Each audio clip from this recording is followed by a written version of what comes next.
All right, good morning, everybody, and welcome to one of our ILSoyAdvisor webinars. This webinar is entitled Farm Incomes and Environmental Outcomes, Understanding the Impact of Conservation Practices, and it is brought to you by the Illinois Soybean Checkoff. My name is Megan Miller, and I'm an agronomy manager here for the Illinois Soybean Association, and I am very happy and honored to be moderating today's webinar with Dr. Laura Gentry. Before we get into the webinar, I want to thank all the attendees for taking time out of your schedule to join us this morning, and just have a few housekeeping items to begin with. If you included your CCA number when you registered for this webinar and you stay with us for the entire presentation, your number will automatically be submitted for one CEU in soil and water management at the conclusion of the webinar.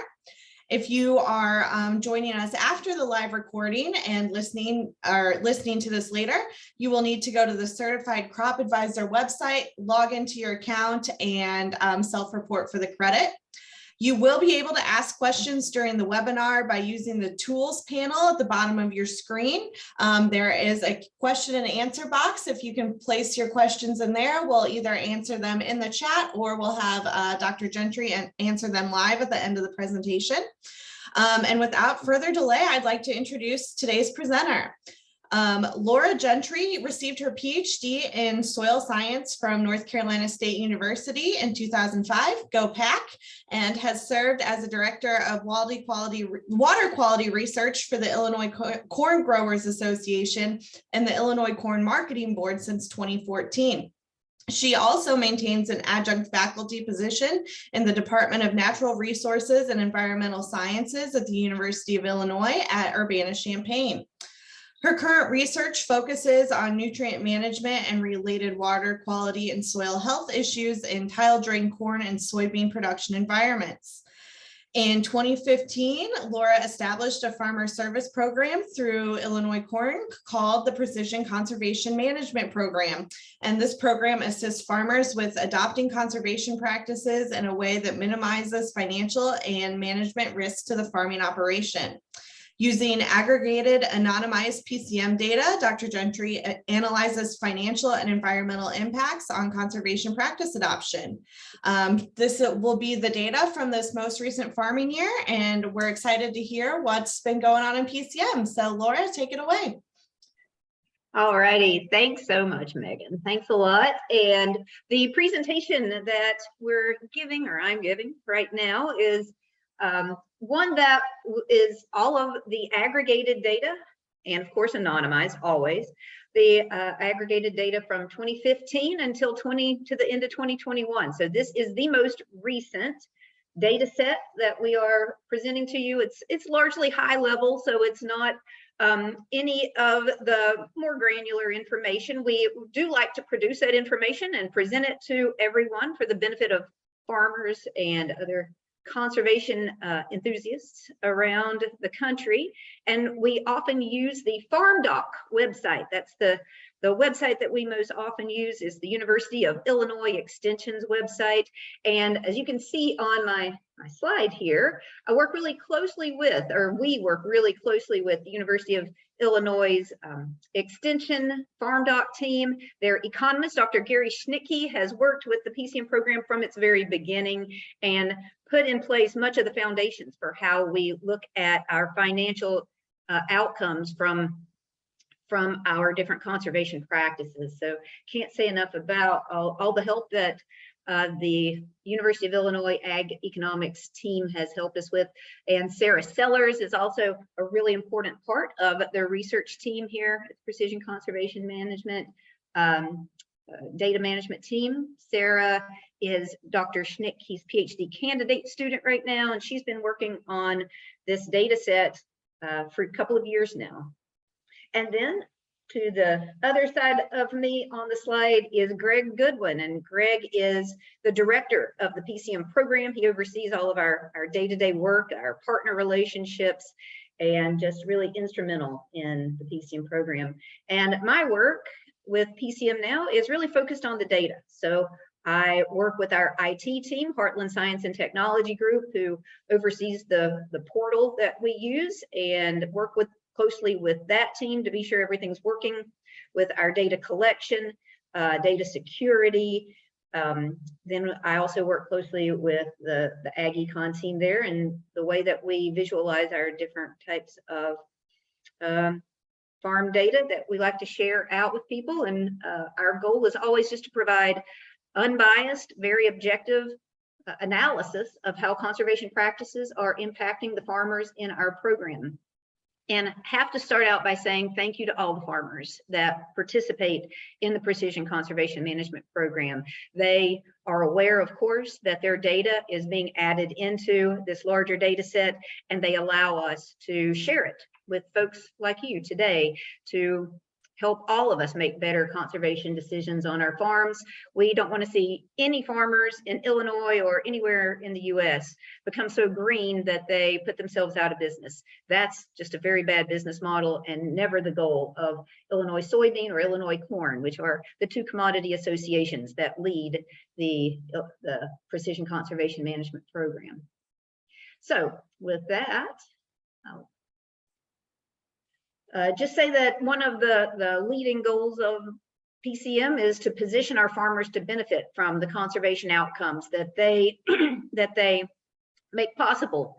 And many times they are accepting more risk with these conservation practices, learning a new system for their program. They also are investing. So there is always some risk in what our farmers in PCM are doing, and we want to be sure that we create every opportunity and capture every opportunity for farmers to be able to get some benefit from the conservation benefits that they are providing. In Illinois alone, PCM has around 400 farmers, almost 400 farmers in Illinois, and we're on about 400,000 acres of farmland in Illinois, but we also operate in 10 counties in Kentucky and about 3 counties in Nebraska. We just opened up a region with PepsiCo in Nebraska around the Gothenburg area. The Precision Conservation Management Program has received more than $18 million to date in different federal, corporate, and private funds that are coming from our partners in PCM. The program was started, in fact, by the NRCS. We were launched by an NRCS Regional Conservation Partnership Program award that we received in 2015 for $5.35 million. And since then, we've received 2 other RCPP awards and an NRCS Conservation Innovation Grant, which we were awarded along with the Soil Health Partnership in 2018. So we have very close ties with the Natural Resource Conservation Service and appreciate that partnership. We also have supply chain partners like Pepsi and ADM, Bunge, and Cargill that help to fund the work that we do and make it possible for us to pass on a lot of valuable cost share to the farmers in the PCM program. We've received a couple of recognitions, just mention quickly, in addition to the different NRCS awards that we've received. We were recognized by NRCS in 2019 with a Project Spotlight. In 2020, we received the Field to Market Collaboration of the Year Award, and the National Corn Growers Sustainability Action Team recognized the work of the Precision Conservation Management Program in 2020. Nice to be recognized. So let's just talk for a quick minute now about why did we create the PCM program and what do the farmers in the PCM program receive? Why do they think that it's worth their time to work with us? Here's why we started the PCM program. It was launched in 2015, and it was really with the mission of better understanding how these various different conservation practices are impacting our farmers' businesses. How does it influence their profitability, farm by farm, field by field even? How are farmers accepting more risks? What are the trade-offs for that?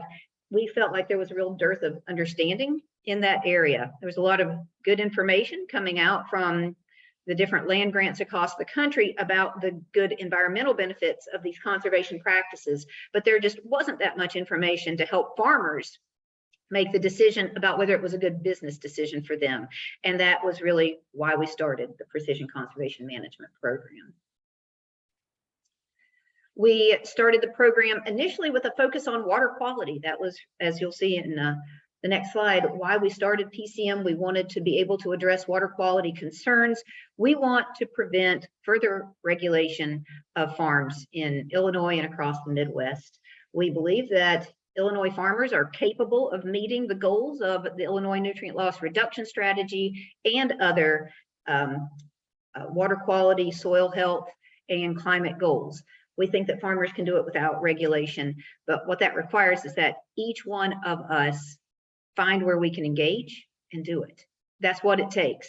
So it really is teamwork that makes the dream work. So if your dream is not to be regulated and not to cause regulation to come down on the heads of all the generations after you, we hope that you'll be thinking about what you can be doing on your own farm and then take the actions. And if we can help you, that's why we're here. Reach out. We really do want to be sure that farmers are getting all the different benefits that they deserve, especially with the recent emergence of all the different carbon and ecosystem service markets that have been developing and have been appearing in the last couple of years. There is room for farmers to benefit on these conservation practices, really offset some of that financial risk that you're accepting with adopting these new practices and transitioning into these new systems if you know about them, and if you're willing to take the time to participate in the efforts, because it does take some time and you have to be willing to share data. That's how they generate the assets.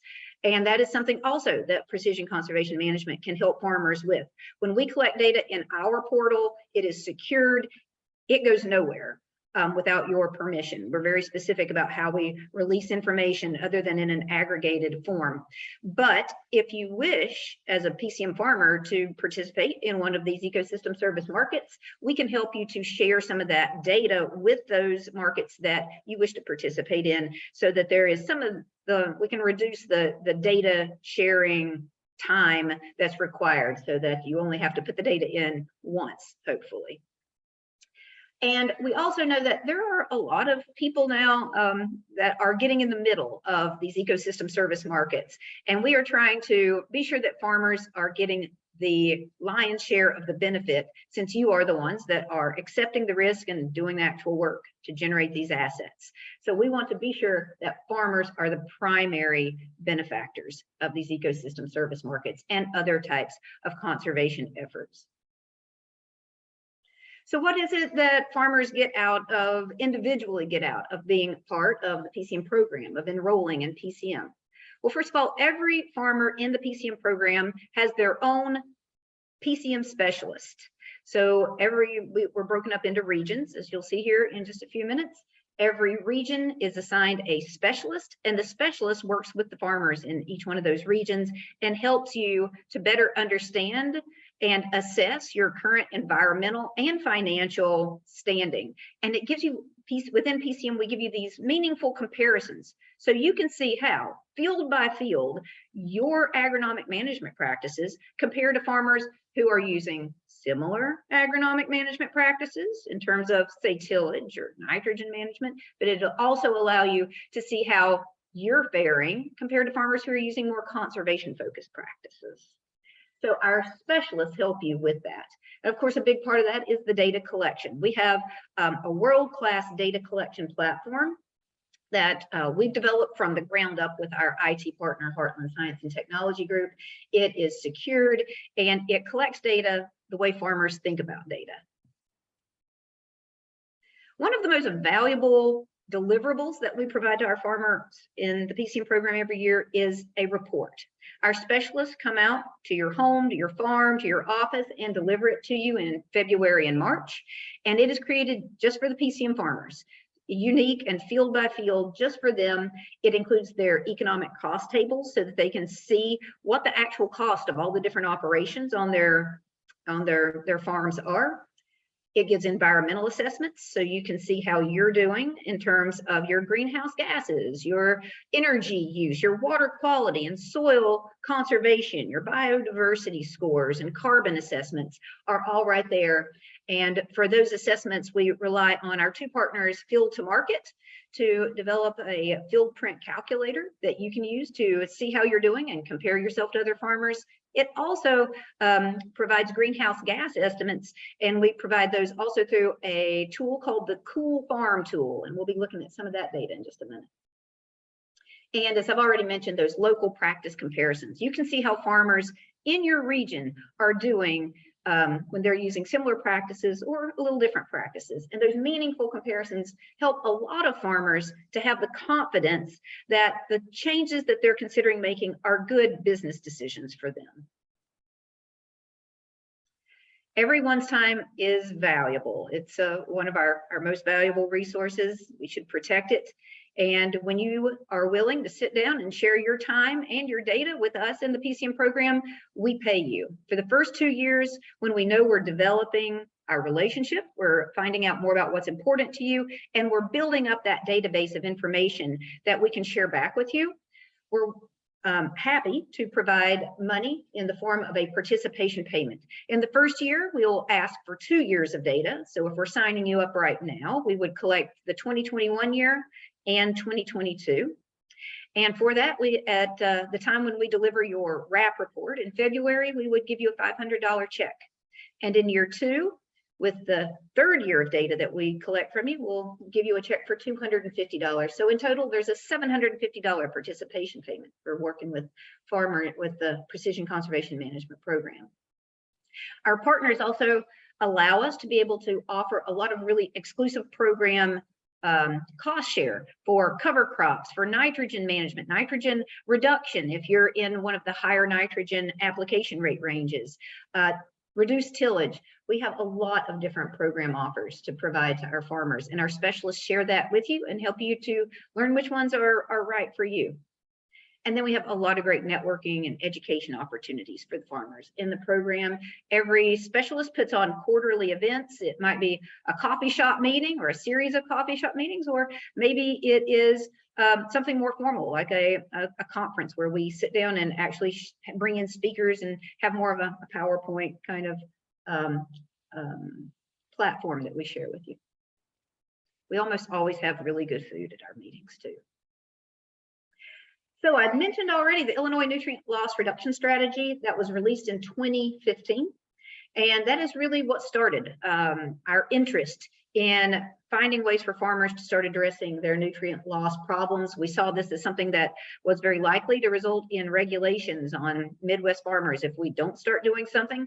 And we felt like we needed more of a one-on-one assistance program that also collected more general information to help farmers make good decisions about addressing their nutrient losses from their fields. You can see here that we have until just 2025 is the interim goal for the nutrient loss reduction strategy. It's a 15% reduction in nitrate nitrogen and a 25% reduction in total phosphorus is that 2025 goal. Let me just say we are not moving in the right direction towards that. We have a lot of improvement to make and room for improvement, and farmers need to start thinking about what they're going to do on their agricultural fields to help all of agriculture to avoid agricultural regulations and just to improve our local drinking water quality. I've already talked a lot about the specialists in the PCM program, and here they are. This is the team that works every day to work directly with the PCM farmers to help them to make good business decisions about conservation adoption. So you can see here that we have got 9 regions in PCM. These are the 8 specialists plus Clay Best up here is our operations manager. So he oversees the specialists and helps to train them. We also are hiring for a PCM specialist in the Paris, Illinois area. So reach out if you or someone you know is interested. And in addition to the great specialists that we have a tremendous team here with Illinois corn growers staff and Illinois Soybean Association staff that provides a tremendous amount of agronomic expertise, program expertise, and just helping keep us all together and moving and pulling in the same direction. This is our partners. We have over 30 partners in the PCM program, and every single one of our partners contributes something, either financial assistance or cost share assistance or time that they make available to us to help us to promote and improve our program. We're constantly refining what we do, how we provide information back to our farmers and to the public, and all of our partners are instrumental in helping us with that. And then finally, we're ready to start moving into the data. And this is also presented in the most recent Prairie Farmer, the June edition of Prairie Farmer that hit mailboxes a little earlier this month. So if you receive that magazine, then you should get a hard copy of the Business Case for Conservation, which is our annual, PCM's annual publication, which summarizes all of our data to date over all of our conservation practices. So if you don't receive Prairie Farmer and you would like a hard copy of that, you can reach out to us, email us, or you can also go onto our website, precisionconservation.org, where we have electronic copies for you to download. In looking at the data in the PCM program, it's important to understand that we do have what we call our practice standards, which are the conservation practices that we feel have the greatest potential to help us meet the goals of the Illinois Nutrient Loss Reduction Strategy.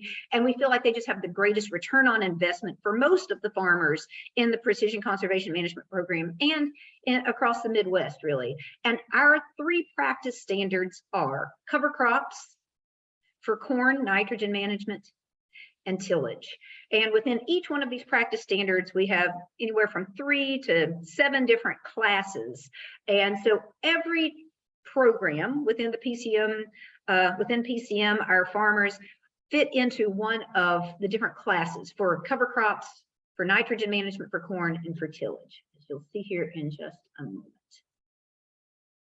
And let me just also say, this does not indicate that we don't strongly support other types of conservation practices like edge of field practices. It's just that for PCM farmers and for us in the PCM program, these are what we focus on, are the in-field management practices. I thought I would start here with some information that Sarah Sellers actually pulled together around cover crops, summarizing all of the cover crop data in the PCM program, and wanted to begin just by showing you the scope and scale of the fields and the cover crop fields that we're working with. So the whole pie here that you're looking at is demonstrating all of the fields in the PCM program for all years from 2015 to 2021. We have close to 12,000 fields represented in our data set. 85% of those do not have cover crops, and 15% do. That is not unusual, but it is just not a practice that is employed across anywhere near the majority of acres in Illinois or in other states. Only about 4%, or somewhere between 4 and 6%, depending on the data that you use, of the fields of the agricultural fields in Illinois are cover cropped. So our data set, we have about 13% of our fields are in some kind of a overwintering cover crop species. About 2% are in a winter terminal type of species.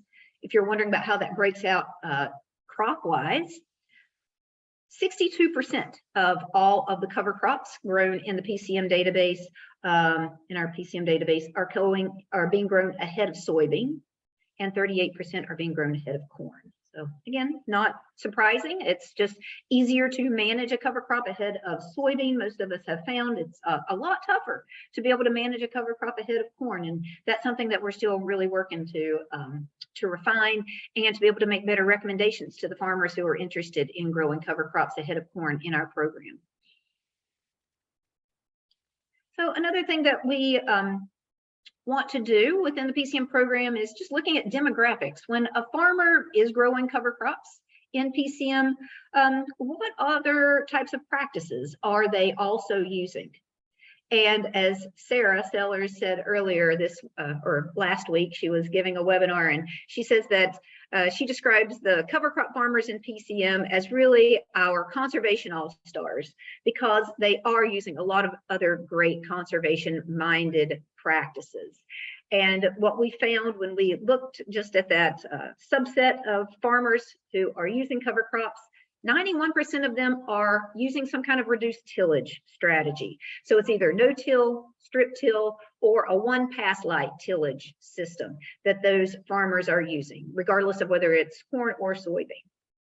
Also, about 79% of the farmers who use cover crops and on their cornfields are also applying nitrogen in season for that corn crop. So 79% are applying the majority of their nitrogen in season, and about 60% of the cover croppers who grow cover crops on cornfields are applying nitrogen within what we call the maximum return to nitrogen, or the MRTN range. So their rate of nitrogen is right there at the University of Illinois recommended range. So they really are a very conservation focused group, or at least they are finding the utility from a business perspective in using these different practices as a system, and altogether they are certainly reducing nitrogen and phosphorus and sediment losses on their fields. Another thing that we wanted to know was if farmers who use cover crops continue to use cover crops in future years. Many of the farmers in our program are using cover crops for the first time. They're doing it because they're receiving some kind of a cost share, or they were just interested in doing it. We always try to offer our farmers cost share if they're interested in receiving it. And so, especially since we know that experience is one of the most important aspects of determining the success of any of our conservation practices, but most especially cover crops, we wanted to know if after the first time they use cover crops, do they continue? And the answer is overwhelmingly yes, they are. So for all the cornfields in the PCM database with a cover crop, 70% of the fields have a cover crop the next time that they grow corn on that field. For soybean, we see a similar story. When we see a soybean field in our database that had cover crops, 75% of the time, that farmer will grow a cover crop on that field the next time that they have that field in soybean. So it means mostly these farmers are having good experiences with cover crops, and they're wanting to use them again. So we thought that was very interesting. So we'll take a look here now at what's happening with cover crop fields that when we grow the cover crop ahead of soybean. So what we're looking at here are our total costs, our total non-land, I should say, total non-land costs for farmers who either are growing no cover crop, are growing an overwintering species of cover crop, or a winter terminal cover crop. And you can see here in dollars the total cost, and it's broken out by different cost components. The first one here is other direct costs. So the direct costs are all of the input costs like fertilizer, pesticide, crop seed, and it also includes costs related to crop drying, storage, and transportation. So here we say other direct costs because we are pulling out up here in the green the costs related to cover crop seed. So this is really all of the total direct costs other than those cover crop seed. And so you can see they're really pretty comparable between the different cover crop, overwintering, and winter terminal categories or classes. Here we see other power costs, and what we're seeing is that the winter terminal is a little bit lower than some of these other power costs for either overwintering or the no cover crop. It's a little bit higher for overwintering, and that would include the burn down expense and power related to the killing the cover crop in the spring ahead of planting. We have an overhead cost for all categories. It's applied the same, and it changes year by year. And then the cost for, of course, there's expense related to the cost related to buying and planting the cover crop. And for an overwintering species, that's about $23 per acre and about $29 per acre for winter terminal. So the total cost here, $266 are the total non-land costs related to all of our fields, our soybean high productivity fields. $290 per acre for overwintering species, so a little bit more, especially costs related to terminating the cover crop. And then around $276 per acre when we look at just the winter terminal species of cover crop. And again, this is, I didn't mention it previously, but do want to emphasize, this is just for our higher productivity fields. We do provide some analysis, or we will be providing a better analysis of our lower productivity fields in the PCM program on our on the Farm Docs website in the future. So these are the costs related to growing a cover crop. Let's take a look now at the bigger picture. So what we're seeing here is, again, our three classes. We have no cover crop on the right this time. So no cover crop.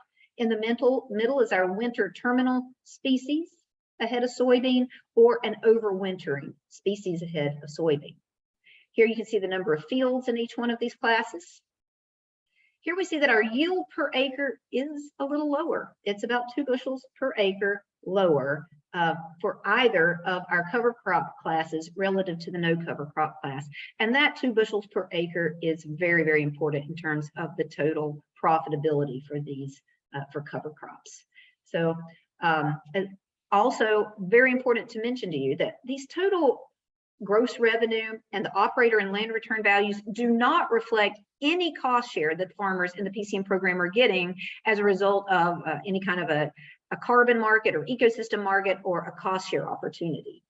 So what this would suggest is that if farmers want to be profitable while growing cover crops, they need to at least get some cost share assistance that is equivalent to the value of any lost yield. So at least 2 bushels per acre, plus any kind of cost that they are investing in the seed itself. And you can see that reflected here in these total non-land costs, which we had just previously looked at.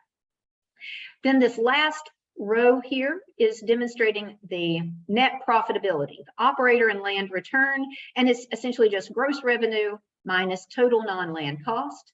And you can see for the operator and land return for overwintering cover crops is $376 per acre. For winter terminal, it's $399. And for no cover crop, it's about $420 per acre for soybean on these high productivity fields. And also do want to say that, obviously this data set is showing that soybean farmers on these high productivity soils are on average, they're making less money per acre than their peers who aren't growing cover crops. However, again, just want to emphasize that this does not reflect two really important facts. One is that we're not demonstrating here any cost share that our farmers are making, and that does bring these numbers much closer together. And another thing that we want to bring up here is that most of the farmers in this program are new to cover crops, and their fields are new to cover crops. They're largely doing this because for the first time. They're doing it because they have this cost share opportunity a lot of times. So it is important to know that experience is such an important piece of being successful with cover crops, and we do believe that after 2, 3, 4 years, farmers have really refined that system, and by about the 4th growing season, growing cover crops, they have a system that is more profitable for them than it was in the 1st and 2nd years of growing a cover crop. And then finally, I want to mention that these two numbers here, this 376 and this 399, there's generally about a $50 per acre spread or standard deviation around the cover crop net return values. So the most profitable farmers in our database are making about $25 more than the value shown here, and the least profitable farmers are making about $25 less than what we're showing here. So there is, some spread, just as there are in all data sets. So that was our cover crop data. Wanted to share now some information around tillage practices. Thought I'd start by showing a little bit of information for representation, a little bit about corn before we go into soybean. So if we were to just look at all of the different tillage strategies within the PCM data set, what we would see is that the most frequently used tillage class within PCM for corn on high SPR fields is this one-pass line. About a third of all of the farmers in our system are using a one-pass tillage system with a light tillage tool, sort of like a vertical till or a light tandem disc or a light cultivator pass. So that would be the majority of the farmers on these corn high SPR fields are using that. You can see here, of course, no-till just means there's no tillage. There's no tillage, and about 18% of the corn fields in the PCM program are on SPR, high SPR fields are grown with no-till. We have about 17% of the fields grown with strip tillage in the PCM program, and this can include multiple strip till passes. There are a number of farmers using strip till in the PCM program who are doing what they call a strip freshener, and so that does, of course, we reflect that, and that does is reflected in the cost that we'll show here. And then we have the one-pass light system, which I just described. We have a two-pass light system, which is just 2 passes with a light tillage, low intensity type implement. Then we have 2-pass medium. That means that it's 1 light pass, so like a vertical till, like tandem disc, and then a heavier pass with something like maybe a chisel plow or mostly a chisel plow. And then we got 2+ passes with any implement at all. So if they're doing more than 2 passes, they fall into this category. So very few, about 3% of our corn fields are grown with more than 2 passes. You'll see that there were more than that though with our soybean field. So I'll switch over now to soybean here. And again, same classes for tillage, no-till, strip till, 1-pass light, 2-pass light, 2-pass medium, and 2+ passes. And we see that over half of the soybean fields in our data set are produced with no tillage. Only about 1%, as you might expect, of soybean fields are grown with strip till, although it's very good yields with strip till and soybean from the limited number of fields that we've seen. 15% of our fields, soybean fields, are in the 1-pass light class, about 7% in the 2-pass light, and about 15% of all of the soybean fields in our data set are 2-pass medium. About 11% are in the 2+ pass system. And then here are our breakdown for gross revenue and our total costs, and then operator and land return is shown right here. So if you want to just take a look at that, the next slide, I'm going to be breaking down these costs a little bit more. You can see that the number of fields is represented up here at the top. The yield per acre for soybean is shown here. Gross revenues, total costs. And so that leaves us with net profitability for each of these classes, about $405 for no-till, $396 for strip till, but I should mention something. It had the highest yield. It was only 76 fields, but 73 bushels per acre, the highest average yield per acre was with our strip till system for soybean on these high SPR fields. The problem here is that they also had the highest total non-land cost, and working with Dr. Gary Schnicke, we're looking to just reevaluate that total cost for strip till, and that cost may come down over time, which would make this value here go up. So it would be a better reflection on strip till. 1-pass light, about $422 per acre. 2 passes, about with a light tillage implement, $419 per acre. $423, the highest value for our 2-pass moderate system. And then we're really dropping down here with 2+ passes. So let's take a look at those cost components for each one of these. I dropped out strip tillage here just because it was such a small percentage of our total soybean fields in the program. And so what we are looking at here is we see that the total direct costs, the pink here, are similar among all of our tillage classes. So this would be all of our direct costs, all of our fertilizer, pesticide, seed, cover crop seed, drying, storage, and transportation reflected here, and they are really pretty similar among classes. Now, this blue or blue-green, depending on your eyes, I guess, and your computer screen, is called field work, and this really reflects your tillage costs. So, of course, no-till, no tillage, so you got no cost there. You're saving yourself at least $11 per acre by eliminating tillage from your system.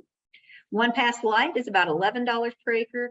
2 passes with a light piece of equipment is around $24 per acre with those different elements. We assign cost to each one of those implements separately. About $27 per acre in tillage costs if you're using 1 light tillage pass and 1 heavier tillage pass. And then $44 per acre if you're using 3 or more tillage passes there. These are all of your other power costs. So this would be everything for all your other machinery passes. So it would be your planting, combining, spraying, everything other than your tillage passes is what's reflected here in these other power costs. And then overhead costs. And then this gives us our total cost elements here. And it is, of course, as you might expect, the least for no-till. So what's really critical here is being able to keep your costs down, but keep your yields up with no-till is the message here. And farmers are doing that very profitably. So if we wanted to see what the most profitable fields in among our soybean fields in the whole PCM data set are, we broke it out like this. What we did was we just think this is a fun way to look at our practice data. We pull out the top 25% most profitable soybean fields in our whole data set for all of the high SPR, high productivity fields. And then we investigate the different strategies that are, in this case, used for tillage. We also do it for nitrogen management and cover crops as well. But when we pull out our 25% most profitable fields, we see that 42% of those are in no-till. And then you can see we do have all the other classes here are represented. So farmers are able to have very profitable fields and maximize profitability with all the different tillage classes that are shown here, but no-till is by far the most common one. And then if we wanted to take a look at it across years, we like to do it that way too. Look at these most profitable fields by year and the percentage that each one of these tillage classes represents in each year. So for example, in 2015, 33% of the most profitable fields were in the no-till class. And you can just see that for every year moving across, basically no-till is on average the most profitable, but it was also the most profitable in 1, 2, 3, 4, 5, 6 out of 7 of the years, because represented by this green. In one year, 2018, the two-pass medium system was the most profitable. So kind of interesting way to look at the data there. Now we're going to take the last couple minutes here and take a look at our environmental impacts of our different conservation practices. We spent all this time talking about the financials, but we really should take some time and talk about soil erosion, soil conservation, greenhouse gas emissions are all really important aspects of this, and part of, one of the main reasons why we're thinking about these conservation practices is for those good, positive environmental outcomes. So what we're showing here is how soil erosion is impacted by our different tillage decisions for, in this case, I'm starting out with corn here, then I'll be moving over to soybean. I just think it's interesting to look at both sides of the rotation. So for corn on our higher productivity fields, averaged across all of our years, it's very obvious, isn't it, that no-till and strip-till have about half of the soil erosion that we're seeing in all of our other tillage strategies here. So I think that's pretty interesting. And if one of your priorities as a farmer is leaving your soil in the same or better condition that you received it, then protecting your topsoil is obviously critical. For farmers, our soil is our #1 most valuable resource. It always has been, and keeping it in our fields and out of our waterways is, of course, a very good investment, both in the short term and in the long term. So we think that that's an interesting way to look at the data. I should also mention that these are estimates. We don't go out and actually measure soil erosion on each one of these fields. We rely on models. And in this case, we are utilizing an NRCS model called the Integrated Erosion Tool that we are able to access through our partner Field to Market. And this is the same data, the same classes here for our tillage and soil erosion, except now we're demonstrating it for soybean. So this is again soybean, high SPR fields. And here again, we see that no-till and strip-till are very effective strategies for reducing soil erosion. Another thing I'd like to mention here, and it would have been more clear if I'd done a little better job of keeping my axes, my vertical axis here having the same numbers. I should have done that. But what you may have noticed is that these estimates for soybean the erosion estimates are a lot higher than they are for corn. And that's these values are anywhere from 33% to 75% higher for the same tillage class for soybean relative to corn. And that's mostly because of the greater residue that we have with corn production. So doing something proactively to address your soil loss during a soybean year is really important, because without that attention to it, you're likely to be washing away your most valuable asset on your fields here. And so to just how much, if you're curious, how much is your soil loss worth? If you were to pay someone to just haul back in and spread back out the topsoil that you lose, it would cost you right around $22 per ton. So this is showing it in tons per acre of loss, okay? So that's just the replacement value, and that's just to bring it back, put it back there. It actually does not reflect the loss of the fertilizer within the soil that you applied at great effort and time and expense. And it also does not represent the services that the topsoil provides that you receive if you lose that topsoil. So it doesn't represent the better water infiltration, the better field operability, the better soil tilt, or the nutrient cycling. So for those of you that are using 2 or more tillage passes, you're losing anywhere from $40 to $45 per acre per year in the value of your topsoil washing or blowing away. So let's think now a little bit about greenhouse gas emissions. And what I'm representing here are greenhouse gas emissions related to tillage classes. I condensed everything down here from, I have no-till, 2+ passes, and then everything in the middle is just called reduced tillage. And the reason I did it that way, had to do it that way, is because of the tool that we use to generate this estimate of greenhouse gas emissions in terms of metric tons of carbon dioxide equivalents per acre. The tool that we use to estimate these values is called the Cool Farm Tool, COOL. It is a tool that is provided by a group called the Cool Farm Alliance. And it's a commonly used internationally developed greenhouse gas estimation tool that's used by a lot of industries around the world. So we see here that no-till is a strong net carbon sink, indicated by the negative value of 1.05 metric tons of CO2 equivalents per acre. Reduced tillage strategies here are a weak sink, or you might say close to neutral in terms of greenhouse gas emissions. And then when we look at our 3 or more tillage passes here, we are now net carbon emitters for these soybean fields. So more than 2 tillage passes is a net CO2 emitter, according to the estimates that we received here. So now let's shift over to the other great, we were looking at tillage before, now let's think about the other great conservation practice, cover crops, that we take a look at in soybean fields. And again, thinking about soil loss in terms of tons per acre. And we see again here that overwintering and winter terminal cover crops are very effective at reducing soil erosion, although it would seem probably not quite as effective as just going to no-till. So overwintering, of course, is effective, more effective than not using a cover crop. But if you combine your cover crops and your no-till practice, you are really, really cutting back on soil erosion. Very important to many of the farmers in the program. And so with that, we'll just turn over to what are some of the impacts that the farmers in the PCM program have had. We're just demonstrating here just for 1 year. We can say that in 2021, the farmers in the PCM program implemented over 118,000 acres of reduced tillage, over 125,000 acres of in-season nitrogen application for corn, and over 36,000 acres of cover crop.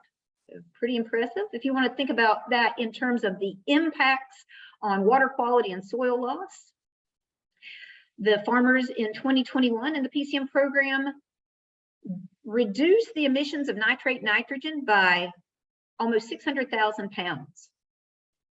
We also reduced our phosphorus losses by 84,000 pounds in Illinois alone.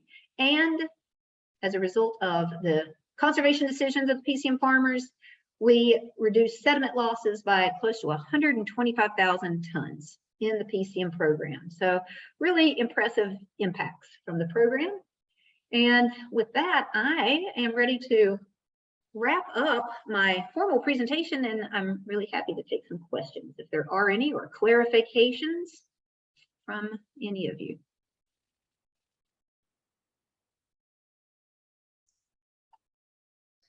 All right, and we do have a poll question that will be popping up. We will be launching that, and the poll question is just gathering your interest if you're a grower on participating in PCM. So be on the lookout for that popping up on the screen, and then also in the survey at the end. So thank you for getting that launched. And while we have folks answering that, I will dive into the first question we received before the webinar, which was, what is the impact of no-till and cover crops on soluble phosphorus? Soluble phosphorus, yes. Okay, well that's an interesting and timely question. Just a quick little bit of context there is that the phosphorus loss problem across Illinois is really turning out to be the tougher nut to crack than the nitrate loss problem. It seems like we are making some progress across the state in terms of our nitrate nitrogen losses on a per acre, or excuse me, a per year basis. If you take a look at the some of the results of the Illinois nutrient loss reduction strategy, you could argue, when you take into consideration the increased rainfall that we've been seeing, that nitrate losses have been improving, but phosphorus losses largely have not. In fact, we have been losing more phosphorus than we did during the baseline period, which is bad news, right? We're trying to get net losses and we're moving in the wrong direction.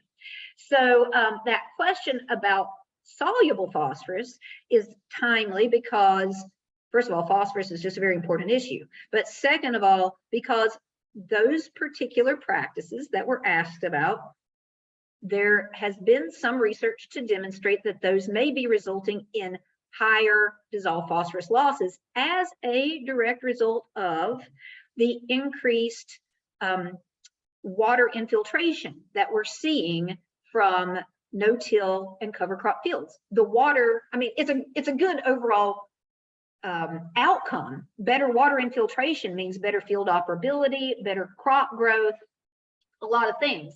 But if there is either too much phosphorus applied, or if the phosphorus is has just not begun being taken up by the crop yet, we can see that soluble phosphorus being lost either to tile drainage or being lost into groundwater and other runoff. So there is that issue. It's really like collateral damage. I hope that I think that whatever increased phosphorus losses we're seeing could be largely addressed just by getting your phosphorus rate right on fields to begin with, so that you're not over applying phosphorus. This can be more complicated in manure application systems, though, obviously. So those are all they can be addressed by good management, but it can be exacerbated, a little bit more of a problem on some fields with very good drainage, such as what we see in no-till and in cover crop fields. Awesome, thank you, thank you. The next question that came in is about the increased power costs for burn down with overwintering cover crops before soy.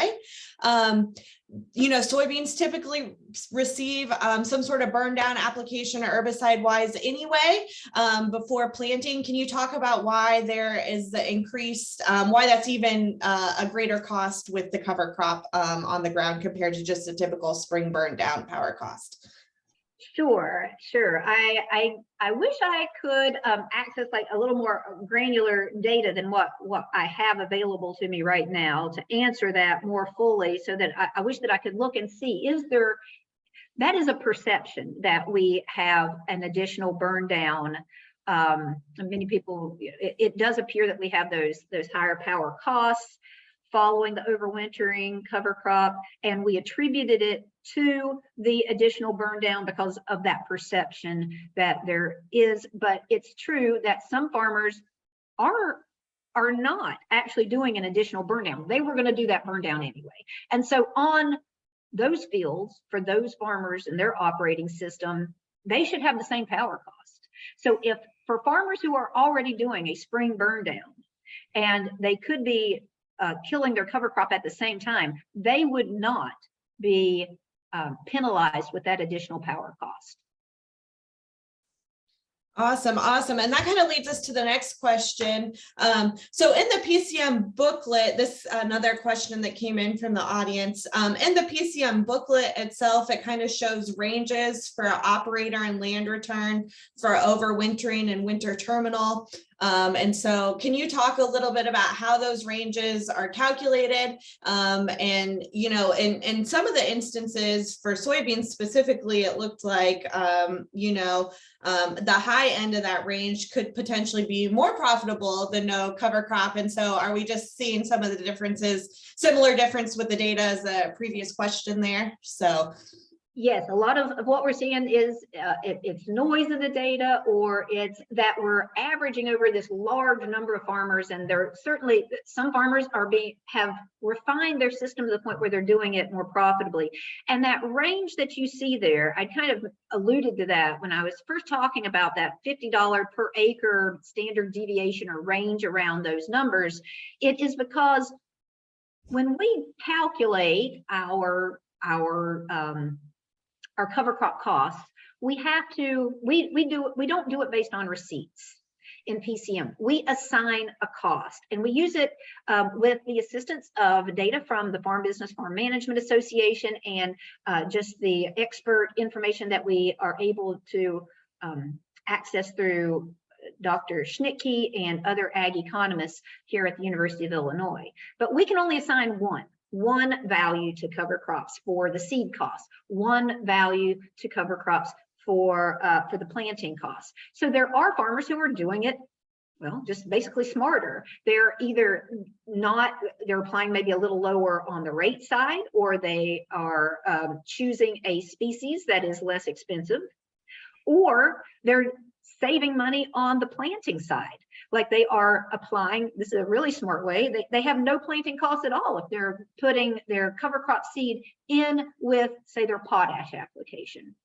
They're seeding while they're applying their potash in the fall. So that's why we have that range there, and it reflects that some farmers that we have, although we have a set cost for the seed and a set cost for the planting, that there are farmers who are doing it either more efficiently with a lower cost, and there are farmers who are probably paying more. Some farmers see value in these more expensive, more diverse species mixes of cover crops that might actually cost more than the $23 per acre or whatever it is that we're assigning for our costs. So that's where that range is coming in, and absolutely true that some farmers are doing it more efficiently and more profitably than what we are able to represent. And cannot emphasize too many times that these farmers in our system are far and away, they're mostly less experienced farmers. They're doing it for the first time, and they are refining that system for them still. So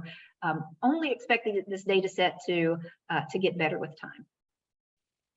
That's awesome. And then to wrap up, we just have one final question. Where can people that are interested in enrolling go to reach out to specialists, and how can they find out which counties are eligible for enrollment?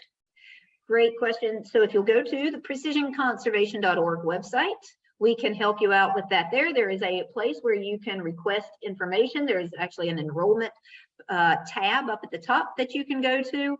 You can do it there, or you can always reach out to your friends at Illinois Soybean Association or Illinois Corn Growers, and we will get you plugged into the right people in the right place. Awesome. Awesome. Well, with that, I think that is the end of our questions. Thank you so much, Laura, for taking the time to speak with us today. Always enjoy hearing kind of the wrap up of the PCM data.